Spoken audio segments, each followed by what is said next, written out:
भारतात मागच्या अनेक वर्षात अनेक प्रकारची महागाई आपण बघितलेली आहे. पण साखरेतली महागाई आणि ती देखील या स्केलवरची आपण आतापर्यंत बघितलेली नव्हती. कारण साखरेच्या किमती ज्या वेगाने सध्या वाढतायत त्या अभूतपूर्व असंच म्हणता येईल. आता सध्या म्हटलं तर कोल्हापूर सारख्या शहरामध्ये जो शुगर बेल्टमध्ये आहे, अशा शहरामध्ये साखरेच्या किमती 80 रुपये किलो झालेली आहेत. पण संपूर्ण भारतात साखरेच्या दराने सगळे रेकॉर्ड तोडलेले आहेत. 80 रुपये ही बेस प्राइस झालेली आहे. संपूर्ण भारतभरामध्ये साखरेच्या किमती ज्या वेगाने वाढतायत हे बघून मग सरकार देखील आता खडबडून जागे झालं आहे. कारण त्यांनी देखील ही गोष्ट या अगोदर बघितली नव्हती. एवढं मिसमॅनेजेड कसं काय झालं? साखरेच्या किमती एवढ्या का वाढल्या? सरकारला साखरेच्या निर्यातीवर बंदी घालावी लागली आणि भारतासारख्या देशात साखरेची आयात करावी लागली. ही देखील एक अभूतपूर्व गोष्ट ठरते आहे. याच्याशिवाय सरकार काही इतर स्टेप्स घेते. पण आता सध्या जी परिस्थिती निर्माण झाली ती 40-45 रुपये किलोच्या दरम्यान असणारे साखरेचे दर अचानक 80 रुपयापर्यंत कसे गेले? नेमके याच्या मागे काय घडलं? जे इथेनॉलला इथे दोष दिला जातोय, खरंच इथेनॉलचा दोष आहे का? याच्या मागे नेमकं काय घडलं ते सगळं बघूया आजच्या या व्हिडिओमध्ये. साखरेच्या दरामध्ये इथेनॉलचा काय वाटा आहे याच्याबद्दल आपण बोलणारच आहोत. पण याच्यामध्ये 3 महत्वाची कारणं आहेत, ज्याच्यापैकी एक इथेनॉल सुद्धा आहे. यातलं सगळ्यात महत्वाचं कारण इथेनॉल नाही. सगळ्यात महत्वाचं कारण आहे मागच्या वर्षी साखरेची जी रिकव्हरी झाली, म्हणजे मागच्या वर्षी उत्पादन झालं त्या उत्पादनाचा परिणाम आहे. आणि उत्पादन जर बघितलं तर 2025-26 चा जो हंगाम होता त्यामध्ये सर्वात कमी रिकव्हरी झाली ती मागच्या अनेक वर्षांमध्ये. आणि ती रिकव्हरी कमी होण्याचं मागचं कारण होतं मागच्या वर्षी जेव्हा हे सीझन होतं साखरेचं, त्यामधल्या काळामध्ये सप्टेंबर आणि ऑक्टोबरमध्ये मोठ्या प्रमाणावरती वॉटर लॉगिंग म्हणजे महाराष्ट्र, कर्नाटक आणि गुजरात जिथं जिथं साखरेचे उत्पादन घेतलं जातं, जिथं जिथं ऊसाची पेरणी केली ते तिथं अनेक क्षेत्रामध्ये पाणी साचून राहिलं. पाणी साचून राहिल्यामुळे झालं काय तर तिथलं जे सुक्रोजचं प्रमाण असतं, साखरेचं जे प्रमाण असतं त्या ऊसामध्ये असायला पाहिजे ते त्या प्रमाणात वाढलं नाही. त्यामुळे ऊसाची रिकव्हरी कमी झाली. दुसरी गोष्ट, ऊसाची जी वाढ होती ती देखील खुंटली. या दोन्ही गोष्टीमुळे एकूण रिकव्हरी जी एक्सपेक्टेड होती ती 34 मिलियन टन ते 35 मिलियन टन एवढं उत्पादन होईल मागच्या वर्षी असा अंदाज होता. तो अंदाज चुकला आणि तो अंदाज आला 30.6 मिलियन टन, म्हणजे आकडेवारी पूर्णपणे फसली. जवळजवळ 2 महिन्याचा साठा कमी झाला. जे एक्सपेक्टेड होतं तो झाला नाही आणि म्हणून साखरेच्या किमती अचानकपणे वाढल्या. कारण परत एकदा आता हा हंगाम जवळ आलेला आहे आणि दिवाळी वगैरे दसरा हे सण देखील जवळ आलेले आहेत.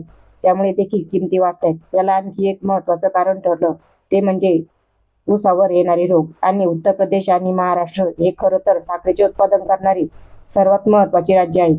आणि यातल्या उत्तर प्रदेशमध्ये ऍक्च्युली जे साखरेचे उत्पादन करणारं जे क्षेत्र आहे, म्हणजे ऊसाच्या खालील जे क्षेत्र आहे ते 1 ते 2% मागच्या वर्षी वाढलेलं होतं. पण ते वाढलेलं असताना देखील ऊसावर जे रोग पडतात, विशेषतः आता उत्तर प्रदेशमध्ये मागच्या वर्षापासून को 0238 या ऊसाचं उत्पादन घेतलं जाते, ज्याच्यामधून रिकव्हरी जास्त येते. पण प्रत्यक्षात या पिकावरती मागच्या वर्षी रेड रॉट म्हणजे तांबोरा रोग जो असतो तो पडला. याच्याशिवाय खोडकिडीचा जो प्रादुर्भाव आहे तो देखील जास्त प्रमाणावर झाला. त्यामुळे उत्तर प्रदेशामध्ये जे उत्पादन एक्सपेक्टेड होतं ते झालं नाही आणि म्हणूनच याचा परिणाम साखरेच्या किमती वाढण्यामध्ये झाला. आणखी एक गोष्ट झाली, सुरुवातीला कम्प्लीट मिसमॅनेजमेंट झालं. मागच्या वर्षी साखरेचं उत्पादन किती होणार आहे याबद्दलचा अंदाज सरकारला नसल्यामुळे सरकारने निर्यातीला परवानगी दिली. जवळजवळ 8 लाख टन साखर आतापर्यंत निर्यात झालेली आहे. ती साखर जर निर्यात झाली नसती तर कदाचित आपल्याला आयात करायची गरज आता वाटली नसती. पण आता प्रत्यक्षात आपल्याला आयात करायची गरज लागते आहे, कारण त्याच्याशिवाय पुढचे 2 महिने निघणार नाही. कारण 80 रुपये आणि 85 रुपये जर किलो कोल्हापूर सारख्या शहरामध्ये रेट असेल तर बाकी संपूर्ण भारतामध्ये, आणि हे जे रेट जर बघितले तर साखरेचा जो जुलैचा रेट होता त्याच्यापेक्षा हे डबल रेट आहेत. त्यामुळे या दराने साखर खरेदी करणं कोणालाही परवडणार नाही. आता त्याच्यामध्ये तिसरं महत्वाचं कारण म्हणजे इथेनॉल ब्लेडिंग. आता इथेनॉल ब्लेडिंग प्रोग्राममध्ये मोठ्या प्रमाणावर साखरेचं जे उत्पादन होतं त्याच्याऐवजी ते इथेनॉल निर्मितीसाठी वापरलं गेल्यामुळे झालं असं की 24 ते 35 लाख टन एवढं जे उत्पादन आहे ते इथेनॉलसाठी वापरलं गेलं. आणि प्रत्यक्षात त्यामुळे एकूण साखरेचं उत्पादन कमी झालं आणि म्हणून देखील दर वाढले असं सांगता येतंय. पण प्रत्यक्षात जी एकूण टक्केवारीमध्ये आहे, जे पूर्वी साखरेवरती जास्त अवलंबून होतं इथेनॉलचं उत्पादन. ते आता इथेनॉलचं उत्पादन मोठ्या प्रमाणावर मका आणि इतर पिकांच्यावरती अवलंबून झाले. त्यामुळे पूर्णपणे इथेनॉलच्या निर्मितीला दोष देता येत नाही. असं नाही की फक्त इथेनॉलमुळे या किमती वाढल्या. इथेनॉलसाठी जी काही ऊसाचे पिकं वापरले गेले त्याच्यामुळे किमती वाढल्याचं, पण ऍक्च्युली जर ते तिकडे वापरले गेलं नसतं तर पेट्रोलच्या किमतीमध्ये आपल्याला इकडे महागाई सहन करावी लागलीच असती. असं जरी म्हटलं तरी इथेनॉलचा थोडा बहुत परिणाम या किमतीवर झालाच, हे गृहीत धरावं लागतं. आता आपण भारत सरकारने सांगितलं की इथेनॉलमुळे या किमती वाढलेल्या नाहीत, त्याच्यामुळे इतर महत्वाची कारणे आहेत. आता आणखी एक महत्वाची गोष्ट नेहमी असते की कुठल्याही महागाईमध्ये जी म्हणजे साठेबाजी. अनेक व्यापारी लोक काय करतात तर साठेबाजी करायला प्रयत्न करतात. त्यांना माहित असतं की येणाऱ्या काळात आता दसरा येणार आहे, दिवाळी येणार आहे.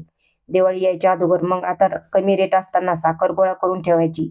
आपल्याकडे जास्तीत जास्त साखर असेल तर दिवाळीच्या दर काळामध्ये आपण थोड्या चढ्या भावाने ती साखर विकू शकतो आणि 5 रुपयाचा जरी फरक मिळाला तरी मोठ्या प्रमाणावर रेट डिफरन्स घेता येतो. हे व्यापाऱ्यांना माहीत असते आणि या काही कारणामुळे साखरेच्या किमती वाढतात.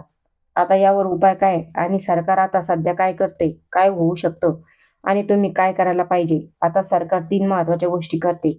पहिली गोष्ट म्हणजे यावर्षी जे साखर कारखाने आहेत ते लवकरच चालू होतील, असं सरकारने सांगितलं. सर्व साखर कारखान्यांना तसा आदेश दिलाय.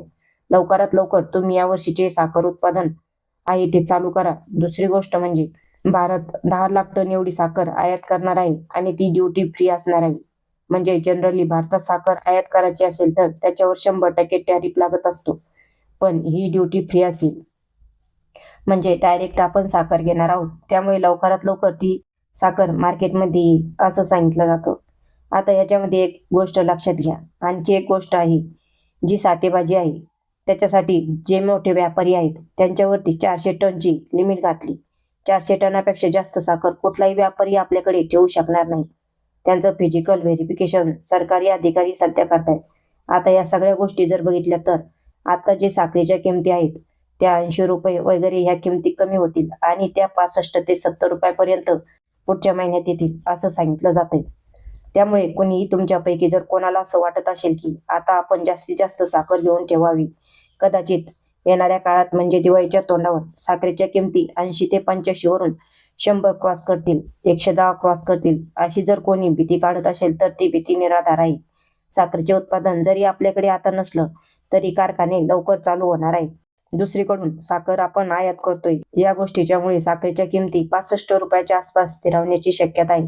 त्यामुळे अजिबात पॅनिक होऊ नका. पॅनिक होऊन जर तुम्ही साखरेची खरेदी करायला गेलात आता मार्केटमध्ये तर होणारच हे आहे की आणखी जास्त साखरेच्या किमती वाढतील आणि त्याचा फटका संपूर्ण देशातल्या लोकांना बसेल. त्यामुळे पॅनिक होऊ नका. पुढच्या महिन्यामध्ये जेव्हा ऍक्च्युअली सगळे सण तोंडावर आलेले असतील त्यावेळेला साखरेच्या किमती स्थिर होतील, कारण आपण कदाचित ब्राझीलमधून ही साखर आयात करू.